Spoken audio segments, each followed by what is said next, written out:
क्या आपकी पूरी सैलरी खर्च हो जाती है? क्या आपने किसी मेडिकल इमरजेंसी के लिए फाइनेंशियल प्लानिंग की है? क्या आपने कोई अपनी लग्जरियस एस्पिरेशंस जैसे एक शानदार कार या वर्ल्ड टूर के लिए प्लानिंग की है? क्या आपने अपने मकान या चाइल्ड एजुकेशन के लिए प्लानिंग की है? क्या आपने रिटायरमेंट प्लानिंग की है? क्या अभी तक कुछ भी नहीं किया? दोस्तों, टाइम इज मनी। एक फेमस कोट है, समय चलिए जाए नोदिर श्रोतिर पाए जेजुन न बुझे तारे धिक शतोधिक बोले छे सोनारे घड़ी टिक टिक टिक।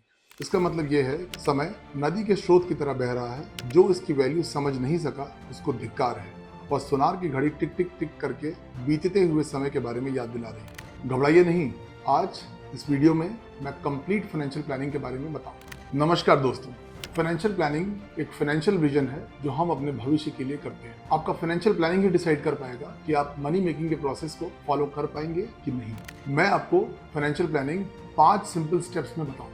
First, emergency fund.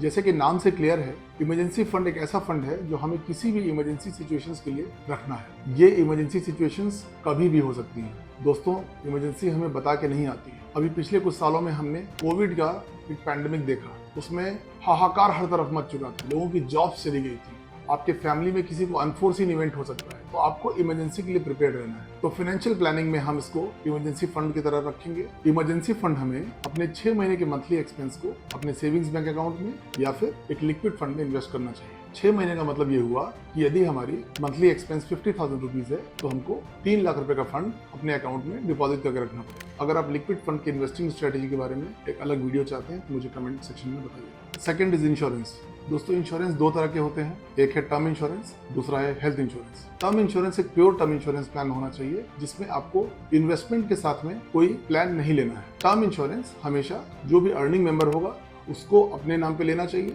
कभी भी किसी भी इन्वेस्टिंग स्ट्रेटेजी में टर्म इंश्योरेंस का जो टेन्योर है वो आपके रिटायरमेंट तक, या जब तक आपका वर्किंग पीरियड है तब तक होना चाहिए। अगर आप एक सेल्फ एम्प्लॉयड प्रोफेशनल हैं या बिजनेस करते हैं तो आप डिसाइड करिए कि कब तक आप अपना एक्टिव वर्किंग ईयर्स रखेंगे, तो आपको टर्म प्लान उसी टाइम तक के लिए लेना है। मार्केट में टर्म प्लान्स आपको 75 ईयर्स, 80 ईयर्स, 100 ईयर्स तक मिलेंगे, बट क्या आप 75 to 100 ईयर्स तक काम कर सकते हैं? नहीं। तो टर्म प्लान आपको 60 to 65 ईयर्स तक का ही लेना चाहिए। टर्म इंश्योरेंस हमें अपनी एनुअल इनकम का 20 टाइम्स लेना चाहिए। मतलब अगर मेरी इनकम 5 लाख रुपीज है तो मुझे 1 करोड़ का टर्म इंश्योरेंस लेना चाहिए। अगर आप 25 से 30 साल के नॉन स्मोकर हैं तो आपका 1 करोड़ का टर्म इंश्योरेंस प्लान लगभग 6 से 6,500 हजार में मिल जाएगा। इसके कुछ एडवांटेजेस भी होते हैं। अगर आपने कम उम्र में टर्म प्लान ले लिया तो उस टर्म प्लान का जो प्रीमियम आएगा वो लाइफ टाइम वही प्रीमियम आपका सेट हो जाएगा। अगर आप ज्यादा एज में, आपको ज्यादा प्रीमियम पे करना पड़ेगा। तो टर्म प्लान आपके लिए बहुत ही कम खर्चे में एक बहुत ही अच्छा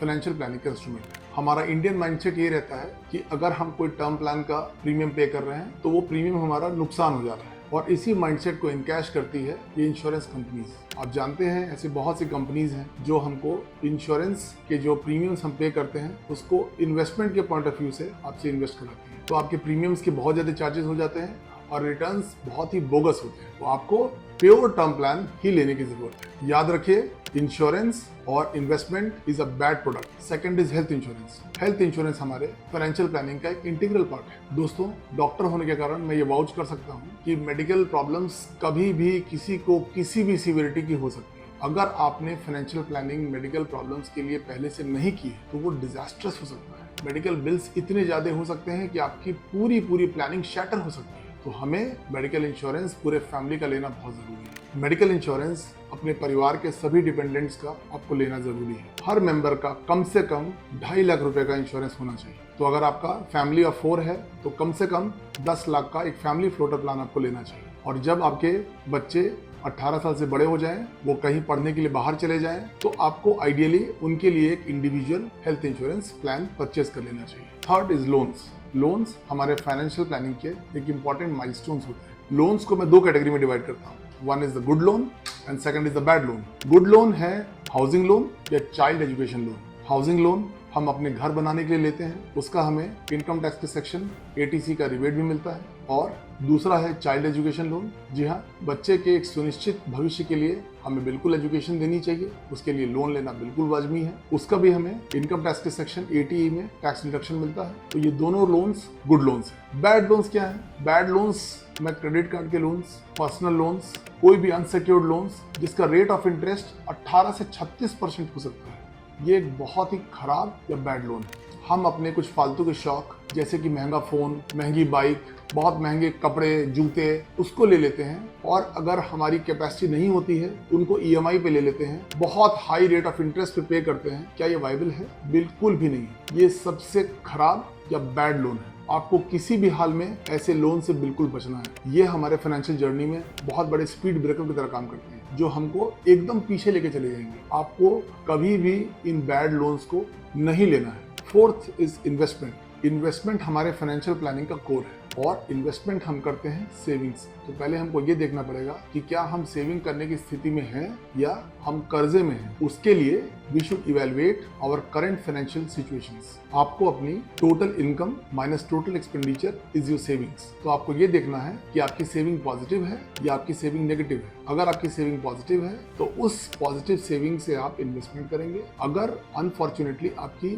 सेविंग्स नेगेटिव में है तो इसका ये मतलब है कि आपने बहुत सारे कर्जे ले लिए हैं, बहुत सारे लोन्स चल रहे हैं, तो वो आपकी फाइनेंशियल प्लानिंग का मिसमैच कर देगा और आपकी इन्वेस्टिंग जर्नी पे ब्रेक लगा देगा। अगर आपकी नेगेटिव सेविंग्स है तो सेविंग्स को मॉनिटर करिए। देखिए आप अपनी सेविंग्स में कहाँ से बचत कर सकते हैं। अगर आपका लोन लंबा चल रहा है तो कोशिश करिए कि लोन के टेन्योर को कम करें और जल्दी से जल्दी अपना लोन्स को क्लोज करें। आपकी इन्वेस्टिंग गोल बेस्ड होनी चाहिए। वो गोल शॉर्ट टर्म भी हो सकता है, लॉन्ग टर्म भी हो सकता है और पर्सन टू पर्सन वेरी करता है। किसी के लिए वो गोल घर खरीदना हो सकता है, किसी के लिए चाइल्ड एजुकेशन, किसी के लिए टूर्स या किसी के लिए रिटायरमेंट प्लानिंग हो सकता है। और अगर आपको कोई गोल क्लियर नहीं है तो वो वेल्थ क्रिएशन के लिए भी आप इन्वेस्टिंग कर सकते हैं। इन्वेस्टिंग आपकी डाइवर्सिफाइड होनी चाहिए और इन्वेस्टिंग को आप प्रॉपर एसेट क्लास एलोकेशन के हिसाब से करेंगे। इस चार्ट में आप देख सकते हैं कि किस एसेट क्लास ने कैसे रिटर्न्स परफॉर्म किया है। इन्वेस्टिंग को प्राइमरीली हम 5 एसेट क्लासेस में करेंगे। First is stocks.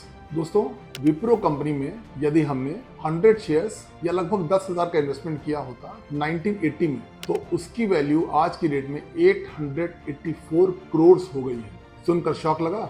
स्टॉक से आप कुछ भी फिनोमिनल रिटर्न्स एक्सपेक्ट कर सकते हैं, लेकिन क्या आपको स्टॉक्स का टेक्निकल एनालिसिस है कि स्टॉक्स में ब्रेकआउट कब आने वाला है? क्या ये राइट टाइम है इन्वेस्ट करने का? आपने अच्छी बातें तो सुन ली, लेकिन आपको पता होना चाहिए बहुत से ऐसे स्टॉक्स रहे जिसमें आपने इन्वेस्टिंग किया और वो स्टॉक्स आज की डेट में पेनी हो गए। सो स्टॉक ट्रेडिंग एक पैसिव इन्वेस्टर के लिए एक बहुत अच्छी स्ट्रेटेजी नहीं है। Second asset class is mutual funds. ये लॉन्ग टर्म इक्विटी में एक्सपोजर का सबसे अच्छा एसेट क्लास है। आजकल हम सभी लोग म्यूचुअल फंड सही है वाले एड्स देख रहे हैं और एजुकेट हो रहे हैं। म्यूचुअल फंड को हमेशा लॉन्ग टर्म के लिए करना है क्योंकि इसमें हमें कंपाउंडिंग इफेक्ट दिखता है जो हमारे कैपिटल को एक फिनोमिनल ग्रोथ दे सकता है। म्यूचुअल फंड्स को आप हमेशा डायरेक्ट फंड्स लेंगे, उसको रेगुलर फंड्स नहीं लेंगे। रेगुलर फंड्स आपको कोई एजेंट बेच सकता है, बैंक बेच सकता है, उससे उनके कमीशंस मिलते हैं, लेकिन आपका फाइनल कॉर्पस में एक बहुत बड़ा डिफरेंस मिलता है जो कि 1 से 1.5% या इवन 2% का भी हो सकता है। तो याद रखें म्यूचुअल फंड्स हमेशा डायरेक्ट लेंगे। म्यूचुअल फंड्स में आप अलग अलग कैपिटल साइज के हिसाब से इन्वेस्ट कर सकते हैं, small cap, mid cap, large cap, या फिर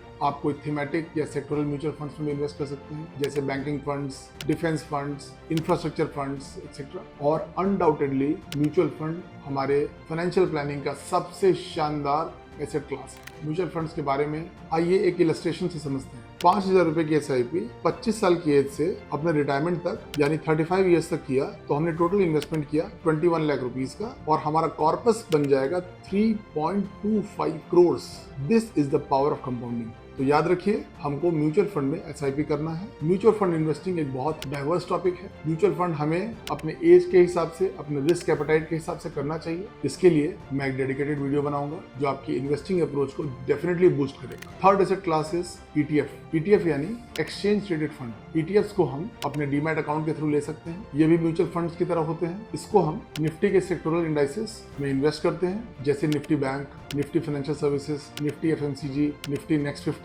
fourth asset class is gold. दोस्तों गोल्ड ने लास्ट 5 ईयर्स में 13.5% का शानदार रिटर्न दिया है। गोल्ड हमारे फाइनेंशियल प्लानिंग का एक मेजर पार्ट है और one of the safest asset class है। गोल्ड हमें फिजिकल गोल्ड नहीं लेना है क्योंकि उसके मेकिंग चार्जेस होते हैं, आपको बैंक लॉकर में रखना पड़ता है, एक बहुत हेडेक है। गोल्ड हमें सोवरिन गोल्ड बॉन्ड्स के फॉर्म में लेना है। इसका हमें 2.5% इंटरेस्ट भी मिलता है। अगर आपने स्टॉक मार्केट से लिया तो 5 से 7% सस्ता भी मिलेगा और at the time of redemption हमें इसका टैक्स बेनिफिट भी मिलेगा। तो याद रखिए गोल्ड सिर्फ सोवरिन गोल्ड बॉन्ड्स में ही इन्वेस्ट करें। Next is government saving schemes. ये bank FD, public provident fund यानी PPF, employ provident fund EPF, Sukanya Samriddhi Yojana या सीनियर सिटीजन सेविंग स्कीम हो सकती है। इसमें हमें एश्योर्ड रिटर्न्स मिलते हैं और ये रिटर्न्स कंप्लीटली टैक्स फ्री होते हैं। आइए पीपीएफ के रिटर्न्स को इस इलस्ट्रेशन से समझते हैं। अगर हमने पीपीएफ में 1.5 लाख का एनुअल इन्वेस्टमेंट किया at the rate of 7.1% rate of interest, तो 15 ईयर्स में हमने 22.5 लाख का इन्वेस्टमेंट किया और हमें रिटर्न मिलेगा 40.7 लाख, जो कि कंप्लीटली टैक्स फ्री है। सिमिलरली, अगर एक 25 ईयर ओल्ड अपने रिटायरमेंट प्लानिंग के लिए till the age of 60 years यानी 35 ईयर्स के लिए इन्वेस्ट करते हैं, तो उन्होंने टोटल 52.5 लाख इन्वेस्ट किया और उनका रिटर्न हुआ 2.7 crore and that too tax free. So even with a safer asset class हमें एक बहुत ही शानदार रिटर्न मिल सकता है। And the last one is real estate. सभी के पोर्टफोलियो में रियल एस्टेट का इन्वेस्टमेंट होना चाहिए, चाहे वो कमर्शियल प्रॉपर्टी हो या रेजिडेंशियल प्रॉपर्टी। इससे आपकी प्रॉपर्टी एप्रिसिएशन भी होती है और आपको रेंटल यील्ड भी मिलता है। लेकिन रियल एस्टेट में इन्वेस्टमेंट करने के लिए आपको एक बहुत बड़ी कैपिटल की रिक्वायरमेंट होती है। तो अगर आपके पास बहुत कम कैपिटल है और फिर भी आप रियल एस्टेट को as a good asset class investment करना चाहते हैं, तो क्या ये पॉसिबल है? जी हाँ, पॉसिबल है इन द फॉर्म ऑफ रीट्स। रीट्स यानी रियल एस्टेट इन्वेस्टमेंट ट्रस्ट। इसमें आप रियल एस्टेट में किसी डायरेक्ट प्रॉपर्टी में इन्वेस्ट करने के बजाय रीट्स के यूनिट्स को लेते हैं। ये बेसिकली आपकी किसी अच्छी कमर्शियल प्रॉपर्टी में इन्वेस्ट करते हैं और इनका रेंटल यील्ड आपको एक डिविडेंड के फॉर्म में देते हैं। Fifth step is the retirement planning. आपका रिटायरमेंट आपके करंट एक्सपेंसेस और एक्सपेक्टेड लाइफस्टाइल के हिसाब से प्लान करना चाहिए। रिटायरमेंट प्लानिंग के लिए जो सबसे अच्छा फाइनेंशियल इंस्ट्रूमेंट है दैट इज एनपीएस यानी नेशनल पेंशन स्कीम। एनपीएस में 2 टियर्स होते हैं, tier 1 for retirement planning plus tax benefits and tier 2 is for investment planning. तो हमें टियर 1 को अपने रिटायरमेंट प्लानिंग के लिए देखना है। एनपीएस में आपको 60 साल तक निवेश करना होता है और 60 साल ही इसका मैच्योरिटी ईयर है। इसमें आप मैक्सिमम 60% कैपिटल विड्रॉ कर सकते हैं और बाकी 40% कैपिटल का जो कॉर्पस है उसका आप एन्यूटी या फिर एक मंथली पेंशन प्लान ले सकते हैं। Tax benefits of NPS. NPS Tier 1 gets deduction up to 1.5 lakhs as per Section 80 CCD of the Income Tax Act. NPS retirement planning के लिए एक बहुत ही शानदार इंस्ट्रूमेंट है। इसकी सबसे अच्छी बात यह है कि चूंकि इसका बहुत लंबा लॉकिंग पीरियड है, इसलिए आपका कैपिटल बहुत अच्छे से कंपाउंड हो जाता है और एक बहुत बड़े कॉर्पस में कन्वर्ट हो जाता है। आइए हम एक इलस्ट्रेशन से ऑफिशियल पेंशन कैलकुलेटर को देखते हैं। अगर कोई 25 साल की एज से 60 साल की एज तक 50,000 रुपीज ईयरली एनपीएस में इन्वेस्टिंग करता है, तो वो लगभग 17.5 लाख इन्वेस्ट करेगा और उसका 60 साल में कॉर्पस 2.70 करोड़ हो जाएगा और उसकी मंथली पेंशन भी लगभग 54,000 रुपीज हो जाएगी। उम्मीद करता हूँ कि मैं आपको फाइनेंशियल प्लानिंग के एक कॉम्प्लिकेटेड टॉपिक को सिंप्लीफाई कर पाया हूँ। फाइनेंशियल प्लानिंग के इन वेरियस टॉपिक्स को मैं अपने अपकमिंग वीडियोस में एक्सप्लेन करने की कोशिश करूंगा। आप सभी लोग इस वीडियो को लाइक करें, इस चैनल को सब्सक्राइब करें, नोटिफिकेशन के बेल आइकन को दबाएं और अपने सभी दोस्तों को ज्यादा से ज्यादा शेयर करें। Have a good financial health. नमस्कार।